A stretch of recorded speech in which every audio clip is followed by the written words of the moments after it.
Hey guys, what's up? This is JRP77 from JGN Games. In this tutorial, we are going to be making a scorekeeper for our game. Basically, what it's going to do is every time we kill an enemy, it's going to add 10 to our score, and then it's going to display it on a text object. So, let's get started. So first of all, let's go ahead and duplicate these enemies because I want to have more than one for testing. So I'm going to double click on the enemy to focus on it, and I'm going to hit Control D on Windows, and I'm just going to move this one out here. Now I'm going to zoom out a little bit, and I'm going to put it like right here, and then I'm going to hit Control D again. I'm going to move it all the way out there, Control D, move it right there. That's all I'm going to do right now because I feel like that's a fair amount, and I'll probably just move this one out like that, just so it's a bit more different. Alright, so now that we've got that, we can go ahead and start working on this new system. So I'm going to go back to Game View, and I'm going to go to Game Object, UI, Text, so that we can add a brand new text object to our scene. Now what I'm going to do is I'm going to rename this to score so that's easy to keep up with. And I'm going to click on this square right here. I'm going to hold Shift and Alt, and I'm going to put it at the top of the screen. Now notice it's a bit off to the left. So what we're going to do is we're going to go down to the alignment and set it to center alignment, and then put it on the middle line. Then we can just go to position Y, set it to -40, and we're all set to go. Now I want to change the size of this. So I'm going to change the font size to 50. And I'm going to go to horizontal overflow and vertical overflow, these two options right here. I'm going to set it from wrap to overflow and vertical overflow to overflow. Now I'm going to set the color to white just so that it stands out a bit on the skybox. And I'm going to change the text just as a placeholder to score : like that, just so that we can see it as a placeholder and we know where it is. Alright, so now that we got that, we can go ahead and save our scene and open up Visual Studio. So I'm going to right click in our scripts window. I'm going to go create C# script, and I'm going to call this scorekeeper. Basically, this is going to be how we keep up with all of our score stuff. Double click on this to open it in Visual Studio. And I'm going to start off by deleting everything in our scene. Now, first thing we need to do is go up here to the top and write using Unity Engine.UI so that it allows us to use the text object for the UI. And I'm going to go back to the formatting and the public class. And I'm going to sign in here, public text. I'll call this output.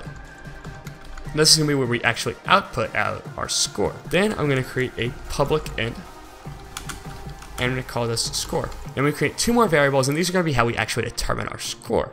So I'm going to create a public game object, and I'm going to call this selected geo for game object, and I'm going to create a public bool, and I'm going to call this selected. Basically what this is going to do is it's going to allow us to set a game object with our colliders on our other scripts, and then it's going to trigger this to selected.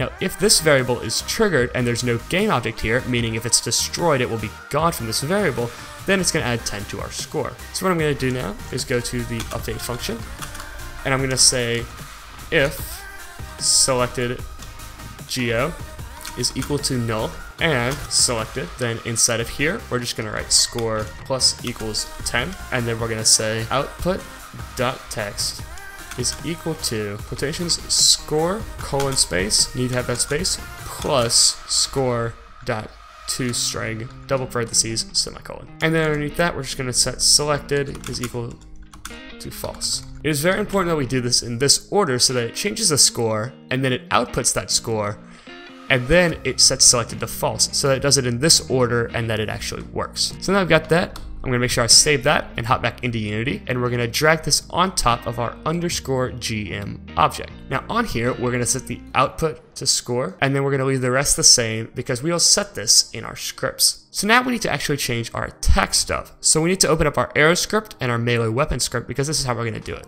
So now let's go ahead and open up our arrow script and let's get started. I'm going to create a public scorekeeper object. So I'm going to create public scorekeeper. I'm going to call this skeep for scorekeeper. Then we're going to go and create a void start. And inside of here, we're going to say skeep is equal to game object dot find parentheses quotations marks _gm dot get component scorekeeper, and then parentheses at the end, semicolon. Inside the if statement on the onTrigger enter function, we're just going to say skeep dot selected geo is equal to col dot game object, semicolon, and then we're going to set skeep dot selected is equal to true. Now because this code is so simple, we can actually copy and paste this into our next script. So I'm going to copy the top function, I'm going to go back into Unity and open up our melee weapon script. I'm going to paste it in right there. And then just on here, we can use the exact same language. So I'm going to say skeep.selectedGO is equal to col.gameObject, semicolon. Then skeep.selected is equal to true, semicolon. Now we've got that, we should be able to run this. So let's go back into Unity, and I'm going to click on the _GM object. Alright, so what I'm going to do here is to test this, I'm going to open up the Rigid Body FPS controller, and I'm going to make sure weapon switch is open so I can see which weapon I have selected, because I haven't made an overlay for that yet. And then I'm going to click on the _GM so that I can see what we're actually doing, and then I'm going to hit play. I'm going to make sure I have my melee weapon selected. I'm going to run up really close to this first enemy, and if I click, you'll notice that the selected GO goes all the way up to enemy.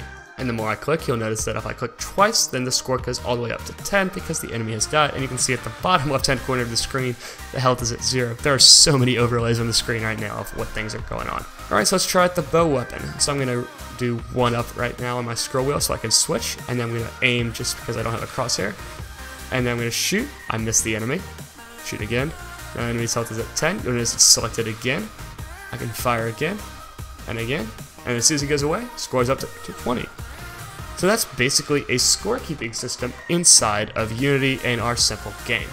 So that's basically the end of this series. The only next thing is going to be main menu, and that's going to come next week. But I want to know what you guys think. Did you guys like this series so far? Let me know in the comments down below. Anyways, guys, thanks for watching. I hope you guys liked this tutorial. If this video sucked, you know what to do. But if it didn't, drop a like, and don't forget to subscribe for more content. Don't forget to check out our website, social media, and merch, as well as our community Discord server. All of those links will be in the description below. Thanks for watching, guys. I'll see you guys next time.